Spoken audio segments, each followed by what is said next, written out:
never in a million years thought I would have a YouTube channel. There's like 10 millions of them every year. But at the same time, 90% of podcasters don't even get past 10 episodes. Main advice is only do it if you enjoy it, because it's not something you can predict. So when you say going viral, what actually happened? I went from 17K followers on Instagram to 100K. In how long? In 3 days. That's insane. And since then, I've never looked back. Is that what you originally thought when you got into the podcast business? Absolutely not. At that time, I was not even thinking about the podcast as a monetization route, but it was a very gradual pickup. And then everybody wanted to come in. Then we even had a sponsor immediately for the segment. If you start from zero today with the intention of growing a podcast, what would you do differently? I would immediately go to video, because I think we have so many social media platforms and we should use them. Do you feel like there's a recipe when it comes to virality? There are certain ways you can hack to get more views, and that's to engage your audience right from the start. But people don't take chances enough. And all of this only happened because I bumped into someone. Sheen, welcome to the podcast. How are you? I'm great, thank you. How are you? I'm very well. It's such a pleasure having you on. We're in Dubai right now. First recording like outside of the UK, which is like pretty cool. Well, you've been on the podcast before. I have. So much has changed in your life since you've been on the podcast. And I guess the last time you were on was, I think, 3 years ago now. I think you just moved to Dubai. How's it been since then? Honestly, it's been a roller coaster since then. There's been so many changes, so many things that I didn't anticipate, good way and bad way. But I think at the time when we spoke, I was still full-time employed as a consultant.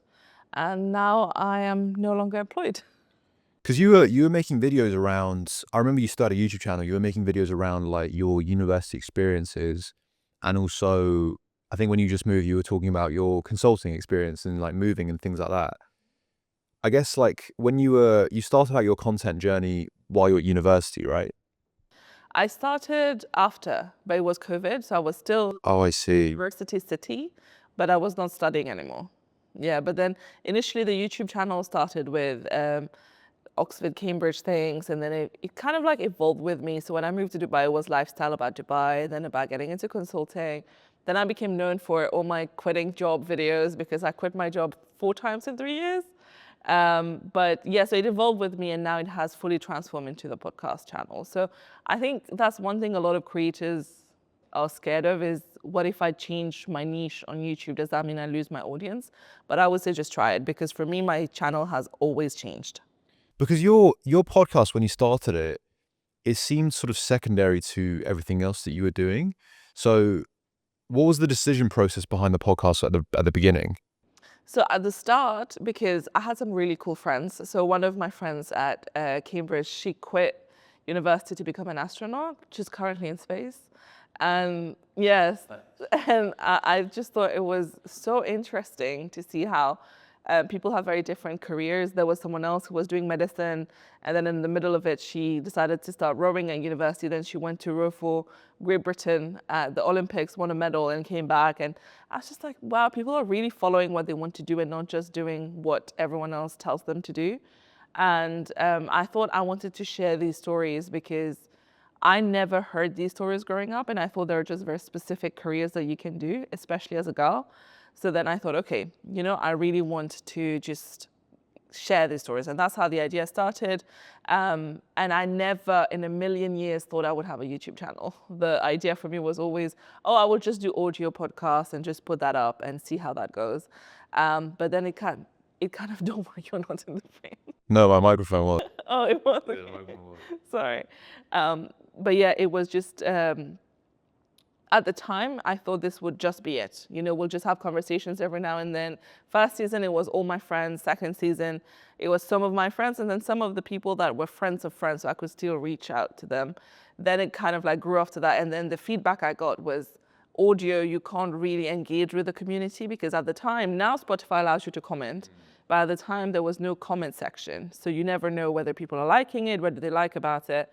So then I was told you need to move it to YouTube. And that's when I thought, okay, I'll put it on there, but I don't want the podcast to become the main thing. So I started doing other videos. But, all the things I thought, completely the opposite happened. So I thought the podcast would be like on the side. It became the main thing. I thought YouTube would be my platform. I always thought I was a YouTube girl, but Instagram is now my biggest platform ever. Wow. So when you first started the podcast, it was focused around like women empowerment, right? How like what was the decision behind that? Um, so for me, it started because I come from Mauritius and I went to Oxford and I went to Cambridge, and then the country told me that I became the first girl from Mauritius to have gone to both Oxford and Cambridge. So it became a big deal, and I was plastered everywhere in the country, and I kept thinking, how is that happening now? It just feels like it's a bit late for this to be happening. And then the whole thing about, access to education for girls' education, all of that came to light. And I realized there's so much we still need to do. And now that I have had the chance and the privilege of being in these places, I also should be giving my voice to this. So that's when the idea came that I need to do something. And then I was doing a lot in terms of girls' education. I started a charity, I did a TEDx on it. And then it kind of evolved because, I was getting too old to be talking about girls' education as well, because I'm no longer in those circuits. So then it became about women's representation at work, founders. So then that's how the podcast started. It was, I just don't want any girls to be limited by what they know. It should just be like, knowledge should be available to everybody, especially I think seeing someone else do something and that person looks like you makes a huge difference. And that's the whole point of representation, right? It's like well, especially for children, to see anybody looking like them is also achieving great things.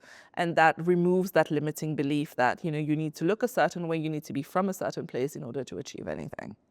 And ever since you moved to Dubai, it seems like the podcast has really like skyrocketed. What do you sort of attribute to that? Because I remember when we first met, there was a bit of sort of, actually, this is probably a better question to ask at the beginning, because you you reached a level where you weren't sort of sure.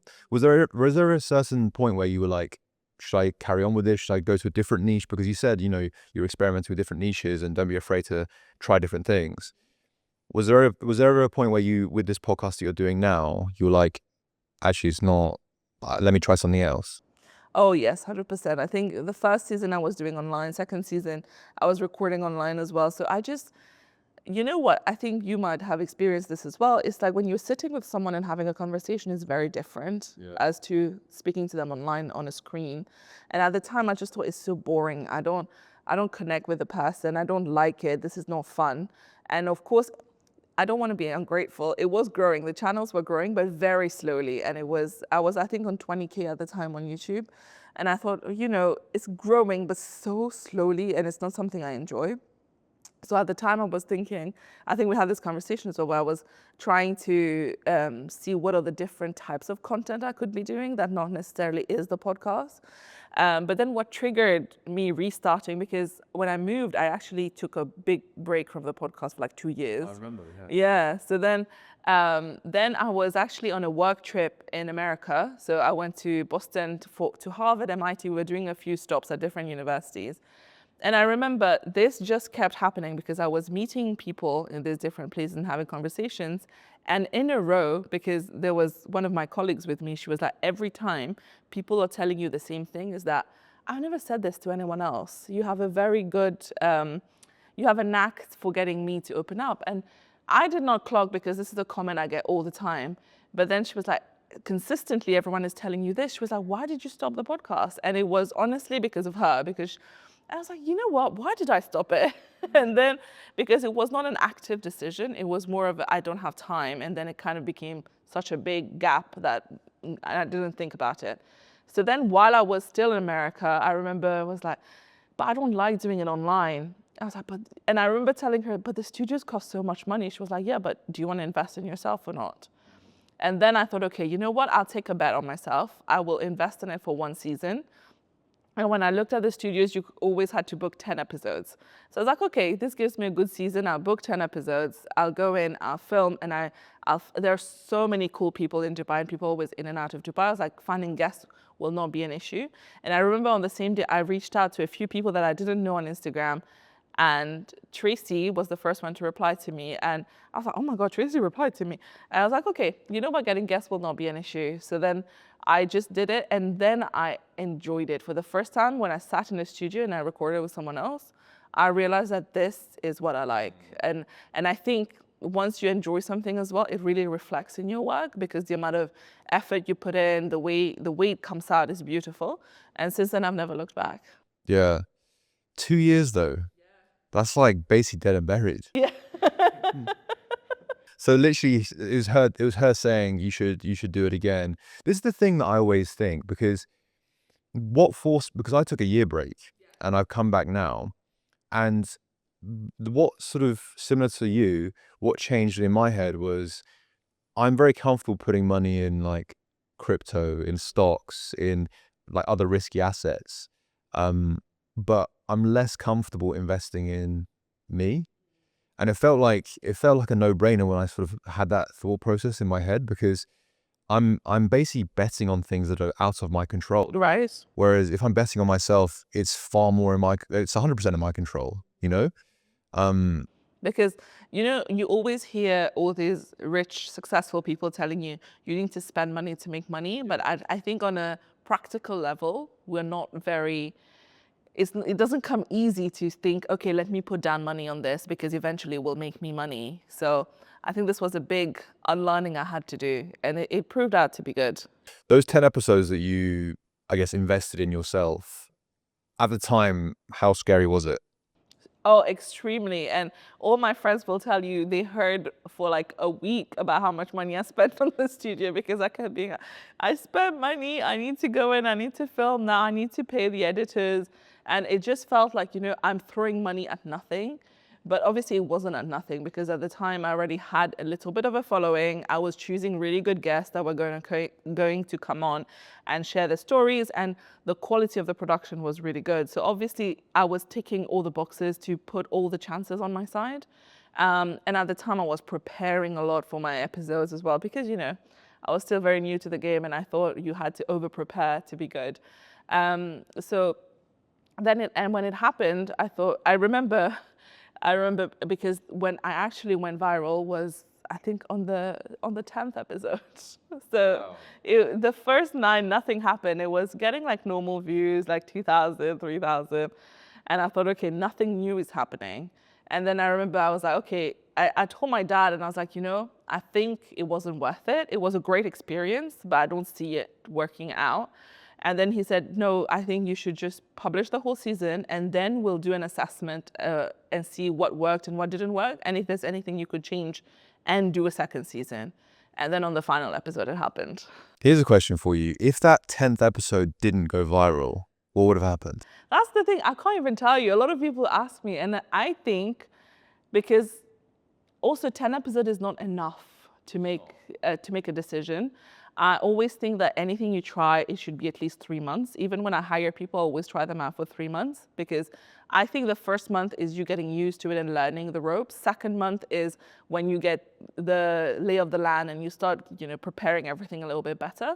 And then the third month is when someone excels, right? So I think I would have stuck to it for another season. I would like to think I would have stuck to it to a second season, but I think I would have worked on changing a few things to make sure that it had higher chances than the first one. So when you say going viral, what actually happened? So yeah, at the time, the process was the same. I was still publishing the full episode on a Monday, and during the week, one of the clips would come out. And there was this one story that I told on the episode, which I remembered, and I personally love this story. And it made me feel like something, when you watch something and you think, and I thought, okay, let me share this. And we uploaded it, and I used to upload at night. And I woke up in the morning and my phone was just boiling hot. And I was like, what's happening? And I thought something is happening to the phone. And I couldn't open TikTok or Instagram. It just wouldn't open. It would crash every time I was trying to open it. And I had just a barrage of notifications because at the time, all my notifications were on. And then I thought, oh, okay, something is happening. So then I went to my friends and I was like, open your Instagram. And from her Instagram, I could see that at this point, the reel was at 4 million on Instagram. And I was like, oh my God, it went viral.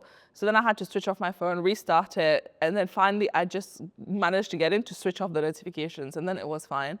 And then I would refresh and it would go from 4 million to 4.5, 5 million, 6. And it was increasing by the minutes. So that's when it's gone viral at this point. And it went up to 20 million. And then that's it. Then it exploded. And then once that went viral, all the other reels went up from like 2K to at least 50K, 100K because people were clearly watching everything. So that was when the first time it happened. And in the space of, I think, 3 days, I went from 17K followers on Instagram to 100K. In how long? 3 days. In 3 days, just because of that reel? Oh my God. That's insane. And what changed for you in that sort of week? It's such a short time frame. You know what? You would think that everything goes mad, but it doesn't. I feel like I was just sat there on my own, just taking screenshots every time the numbers would change, but nothing changed that week specifically. But then after that, I thought, okay, now we need to reassess in terms of what worked, why did it work, how do we approach the next season? And eventually, I would say like maybe it took like 2-3 weeks after, then the emails started to come in. So the emails from sponsors, from people who wanted to collab, from people who wanted to become guests on the podcast. So that's when it all picked up. But it was a very gradual kind of like pick up, because initially it's just happening. And then we decided to start the second season. The second season was so easy to schedule in terms of guests. Everybody wanted to come in. And then we even had a sponsor immediately for the second season. Wow. So things did really just change pretty much on that last throw of the dice. Yeah, they do change a bit. That is insane. But what I would like to point out is I did go viral with something that is exactly what I create. So it wasn't like a random thing. So that's why it helped, because once that went viral and people came on my page was full of the same type of content. And that's why they stayed, right? That's why you convert them. But I've always been scared of going viral, whether it was, you know, with a guest, because then they would go to the guest rather than to me, or also going viral in terms of something that you experimented with and is not part of your content. So I think that's exactly why it worked in my favor. Do you think that, because it was a clip of you basically speaking, whereas a lot of other podcasts, they just do their sort of like their guests and things. The question I really have is, do you feel like there's a recipe when it comes to virality? So maybe not just the podcast, but sort of every other sort of content medium. Honestly, I think this is a very hard question to answer, because I think it depends, because entertainment is a whole different world. Education is a whole different world. And I feel like podcast is a whole different world. But what I've started to learn, and I think what the platforms are also telling us, is that people do want like raw, unfiltered content now. They don't want the highly polished ones. They don't want, you know, where you're sitting, looking at a camera, talking. That's why they love the podcast setup, because they feel like someone is being raw. But also you have literally 5 seconds to catch someone's attention. And there are different ways to do that. You can either catch their attention by, you know, saying something extremely controversial, or, you know, that they do all these things where it's like, it can be visual hook, audio hook, movement hook, anything, right? So as long as you hook someone's attention, and the way you do that is either you do something that's already viral, or you do something that is so different that people have never heard of it. And I think for me, the reason it worked was, and at the time I didn't know this, but it was because I said, have you heard the story about Michelle Obama? And I think the fact that it's a name that everybody recognized, and it sparks curiosity. And it's a hook apparently to say, have you heard of this? So then this worked really nicely. And I do think that do not chase virality is definitely a thing, but there are certain ways you can hack to get more views, and that's to engage your audience right from the start. So even now, whenever we do the clips, we always think that the rest of the clip is incredible, but are we sure we have the best starting to the clip? Because it's like, if you don't bring people in through the door, they're not going to see the room. So your door needs to be really good. That's the best advice I have. The thing that I see other sort of creators stumble upon is, because with something like content, there's so much data, like there's analytics on pretty much everything that you can think of, which is a great thing, but it can be a negative in the sense that you hyper analyze it, and to the point where you're like, you know, at the beginning at least, when people aren't watching or listening, and you sort of think that, okay, well, no one's doing it, so I might as well give up. And that's why you've got so many podcasts out there that have literally like 10 episodes. So at the beginning, what sort of kept me going, at least, was just keep putting content out there. I think from what you just said, investing in yourself, putting those 10 episodes out there, that story that you told probably wasn't any better than all the other content that you put out there. It was just one of those things that somehow resonated, right? And it picked up, it snowballed, right? But you said that that clip led to all those other clips getting more views. So I guess my question here is, do you think hyper analyzing all these sort of metrics can be a negative thing? 100%. And I think there comes a time where you should be analyzing your metrics. And this I got from, oh my God, I'm forgetting his name. Stephen Bartlett. Let me re-say that. That's definitely staying in. Yeah, so this advice I got from Stephen Bartlett, where he was saying you need to hyper-analyze your insights, but only when you get to a certain stage.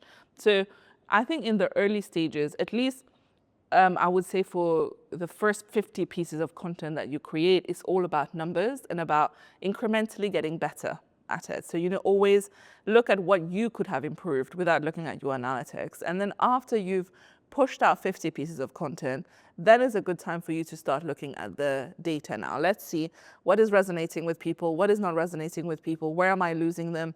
But I think getting your audience's insights is very important, because at the end of the day, you're trying to catch their attention. So you need to study them, because people like Steven, they even test thumbnails, titles, everything before they record the podcast. So they literally reverse engineer it. So I think that it's super powerful to test out and see what people want and understand what is working and what is not working, where you need to improve. But definitely do it after you feel like from your side you've improved everything and you have been doing it for long enough that you understand what is right. After virality, was that when you sort of made the decision to focus on content full time? When was that? When was that time? Yes, so I mean, it was not immediately after. I think I went viral around August of 2023, and I quit my job in December. But that was multiple factors. I didn't want to stay in that job anymore, and now there was a steady stream of income from content. But I was still not at the point where it was replacing my salary. And that was coming from what, YouTube sponsors? Yes, sponsors and AdSense, and also paid guests. Some guests would pay to come on. So then we were making some money on the side, but it hadn't reached anywhere near my salary. But then in December, when I was considering quitting, I sat down with one of my friends who was also a mentor, and we did a whole financial planning, thinking what would happen if I didn't have a salary, how much would I survive if no money was coming in, and then what are the best ways to make more like considerable money.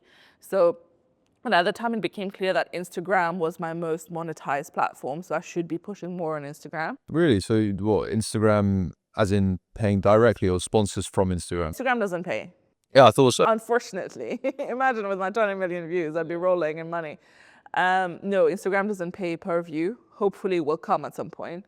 But sponsors wanted Instagram. They want short form. So then we planned the whole thing. And again, now I had a little bit more of that confidence that I need to spend money and it will happen. And I just need, because right now I'm putting half of my effort in it. If I'm putting all of my efforts in it, something should happen. So then I took the leap in December. And from January, then the whole year of 2024, it was a bit of a ramp up, but then once we got there, it was great. And in 2024, we made 6 figures at the end of the year, so we were very happy with it. Wow. What changed in that time period where you went from part-time to full-time? Like, what did you shift your focus more on? What did you shift your focus less on? Like, what was the sort of time allocation, I guess? So I think before making the shift to full time, I was mostly a content creator. After I made the shift, I treated it as a business. So this was very important now to treat this as a business. And the podcast was just one avenue of the business. So then I did spend a lot of time strategizing about what does the business look like? Who do we need in terms of talent? Where are we heading? What is the vision? What are the monetization routes? So it was a lot of that. And I already had outsourced a few things, but then I also hired someone full time just to support on different things. And yeah, then it was just this thing of like, everything needs to be a strategy. Everything we're doing needs to be either leading to the vision or contributing something to the vision, but it cannot be unrelated. And we had to be a lot more cutthroat. And there was so much BD to do. And you know how with any business, BD is the worst because you spend so much time networking and just meeting people, putting yourself out there, putting the word out there about the business. So that was my main role because I was the face of the business. I had to go out, network, go to all these conferences. Every invitation we got, I would go, just because you never know who you meet. And honestly, I have no regrets on that. I still do that just because you never know who you meet. Like even, so I worked with Aston Martin earlier this year, and I went to the UK to film with them with Formula One drivers. It was great. And all of this only happened because I bumped into someone in the queue to the bathroom at 1 Billion Summit. And we just had a quick chat, and turns out she's working for a company that is sponsoring Aston Martin, and they were looking for a new type of content, and we eventually signed. So, you know, you never know who you meet. And I think that's my advice is, you know, open yourself up because you never know in which way. And every time when we've gotten sponsors, it's always come from really random places, from just me going out, meeting people, someone introducing me to someone, and then randomly something happens. So I think it's really opening yourself up for serendipitous things to happen, but that's just by putting yourself out there more. That's what really changed in my head from, because I always thought once you get to a certain level, so like your Instagram followers, for instance, it will come through Instagram. People will message you or you message them and you're like, oh, look at the huge following I've got. Do you want to like work together? That does happen. But I'd say the bigger deals, it just happens through the most random things that I just didn't think of before. Like you standing in the queue and getting a huge, like with Aston Martin, that's insane. Exactly. And it's true, a lot of things come through the DMs and email, but a lot of them, like you have to filter. I would say 95% of them are useless. And useless in the sense that, you know, they don't understand what you're doing. They're just sending like, you know, massive emails. So I think, and one thing we've realized as part of my team as well is that if we want to get like a decent sponsor and we want to get someone who really aligns with what we do, we kind of like need to go and pitch to them because they might not be thinking about this right now. And that's how we've always converted our biggest brands, is just by us approaching them. And the best way to do that is building relationships. So that's what we do. Is that what you originally thought when you got into the sort of podcast business? Oh, absolutely not. Absolutely not. At that time, I was not even thinking about the podcast as a monetization route. And to be honest, I remember not even long ago, maybe like a year ago, before I quit my job, I had I spoke to someone who is a big podcaster, and I spoke to her and I was saying, you know, what are the ways that you're monetizing the podcast? And she said, oh, you can never monetize the podcast. I've never monetized it. I do like lifestyle content on my Instagram, and that kind of like funnels the money into the podcast. And at the time, I then limited my own beliefs, being like, oh, okay, people don't monetize podcasts, so maybe I should focus on creating other types of content. I've heard that a lot, by the way. But that's not true. It's not true, but I've heard that a lot. When I first started as well, especially, I heard that all the time. That's the thing. And I think it might be true in certain markets. It might be true depending on the niche of your podcast. But what I realized is it's true, like you don't have campaigns going around for podcasts. So it's all about you convincing people. But if you look like the big podcast, right, like Diary of a CEO, he has so many sponsors on it. So I think definitely brands are learning more and more that there is so much loyalty of podcast communities to the podcast that it is the best way to advertise. Because even for me, I can watch the analytics, and I always send this to sponsors, is that nobody skips the ad in the middle of my podcast. It's because they already tuned in for like an hour chat. They don't care for the 2 minutes that they're listening to an ad. And because of the way we choose our ads as well, they're always in line with the topic of the conversation. So then it's very organic, and I think it's the new organic way of doing influencer marketing. So yeah, I think now the market is getting more understanding of what kind of like advertising on podcasts look like and what the return of that is. But yeah, I definitely heard this in the past, and I would like to say that that's not true. I want to ask you a question around podcasting, because we started, I think you started slightly before me. I can't, and then you obviously took a break. But when we first started, I guess it's a similar time, the it was really like audio that was the king, and I guess like it shifted towards clips on Instagram and TikTok, and then doing the full videos on YouTube, and the video needs to be like fairly well polished. The conversation's still raw, but the actual editing needs to be like fairly good. Um, do you think it's too late for people to start podcasts now? No, I don't think it is. I think it's just like a few years ago when we were being told that it's too late to start YouTube now, right? And I think we've reached that wave now where we have so many podcasters. I think there's like 10 millions of them every year. But at the same time, I think you mentioned before, it's like 90% of podcasters don't even get past 10 episodes. So a lot of people do give up very quickly, even though everybody's starting. So I think there's so much space still to do a podcast. And I remember we were looking at those statistics that, we all know Jay Shetty's podcast, and he does really well. I think he gets like 250,000 downloads per episode in a month, which is a very big number. But then there's this girl in Saudi that just started, and her podcast is in Arabic, so limited number of people that can listen to it. She doesn't film. She records with the audio of her laptop. She just sits on the floor in front of her laptop and she records it. And she has 500,000 downloads per episode. So it's literally, and it's because she tells stories in a very unique way. And I think we all have something unique to contribute. And one advice I would have is don't try to copy what someone else is already doing, because why would someone not listen to someone they already know and listen to you? But try to see what can you bring to the table that's not already out there. And this is a question I get all the time because I do workshops and things about how to start a podcast. And the question I get all the time is this, is it too late? Like, who am I to start a podcast? And the answer I always give is, when you go for a job interview, do you think, why shall I apply for this job because hundreds of other people will apply for the job? No, you still apply. You still go to the interview because, like, somewhere deep down you have this hope that, I'm a little bit better than them. I bring something that they do not bring. And I think you should approach a podcast the same way. Yes, there is a world of podcasts. Yes, there's everyone. I am not the first one to do a podcast about women. I'm not the first one to talk about any of the topics I talk about.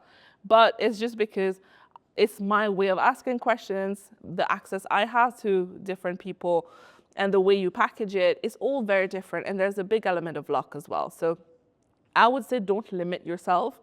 And there are so many people out there in the world who are there to say no to you. Don't be the first one to say no to yourself.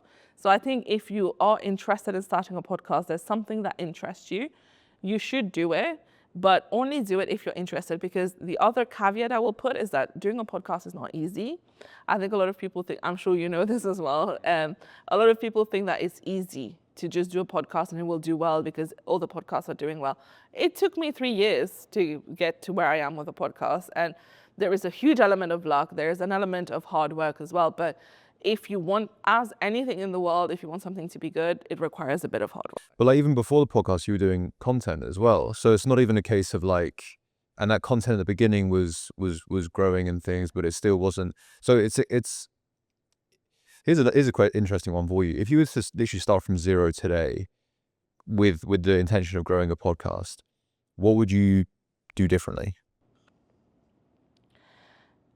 If I'm starting today, I would not waste my time on audio only. I would immediately go to video, because I think we have so many social media platforms and we should use them. So that's why the clips really help with growth. So I would immediately go into let's film it. And even if I'm not filming in a studio, even if I'm filming at home, but I would film it.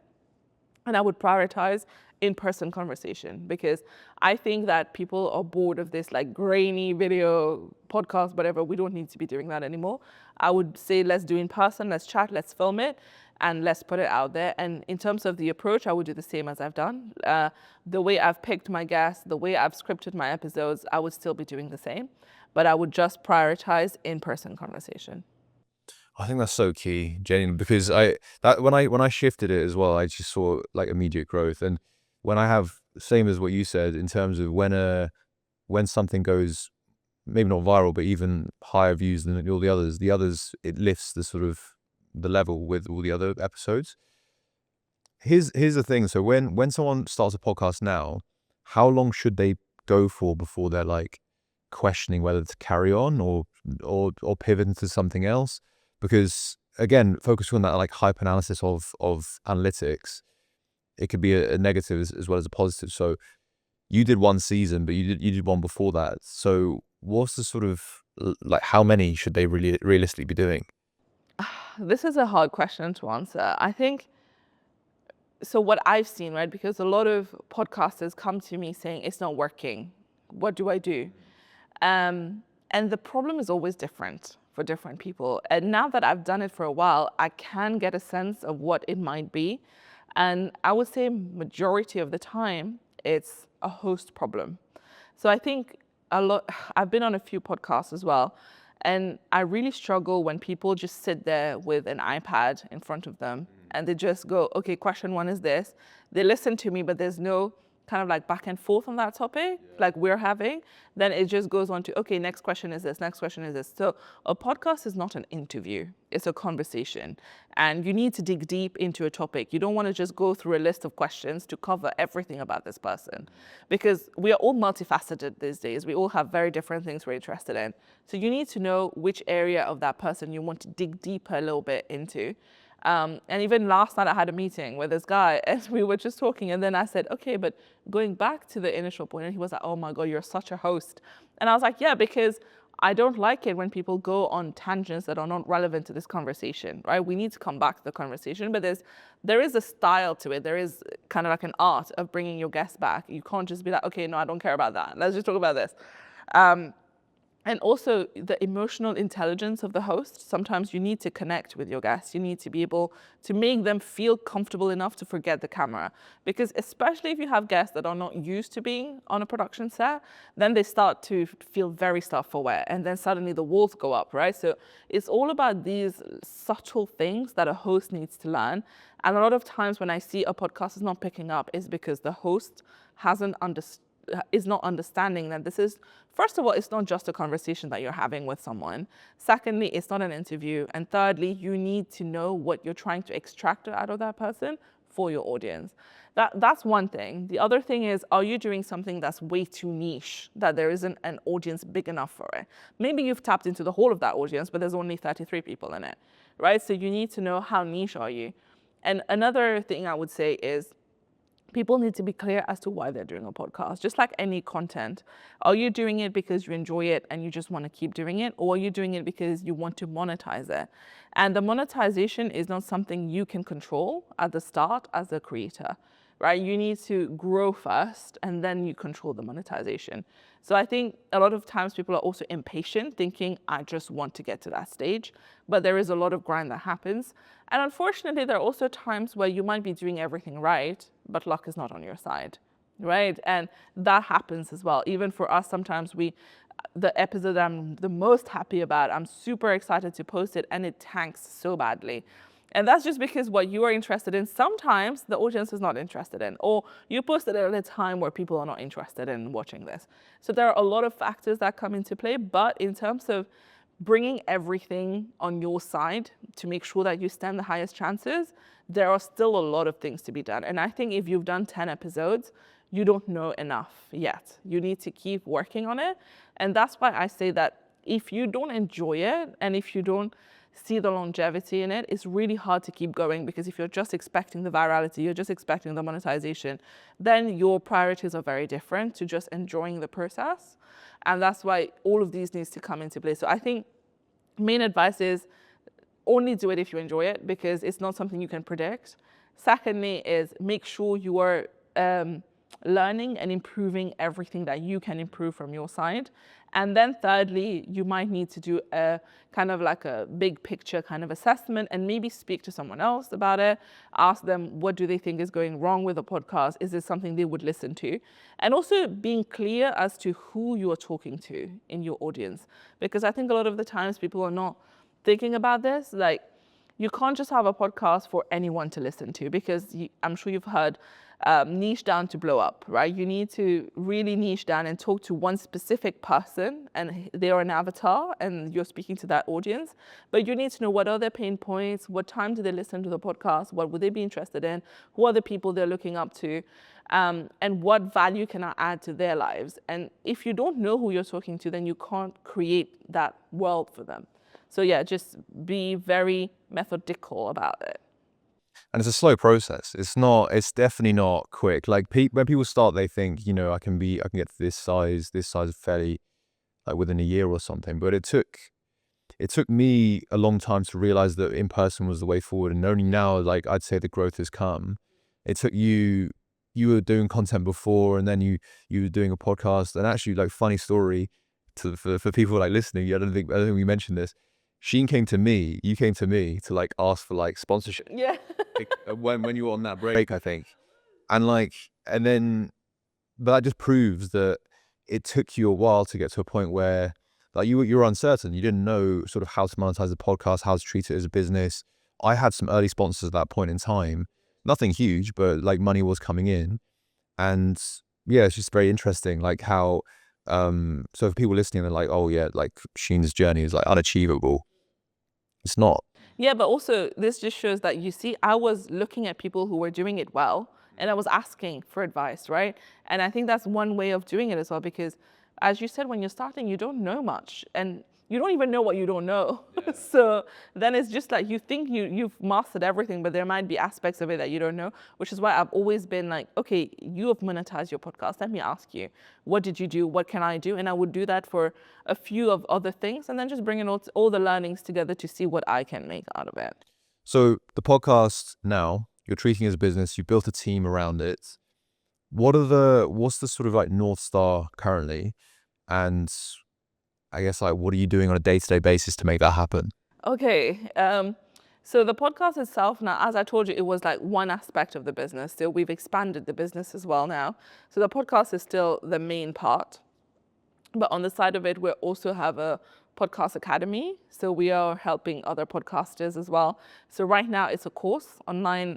It's, you do it at your own pace. It's pre-recorded.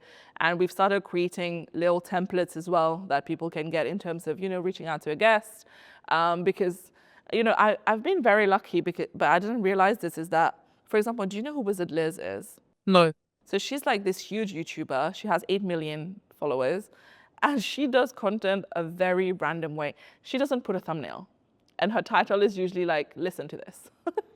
But she gets so many views and it's because she's so engaging.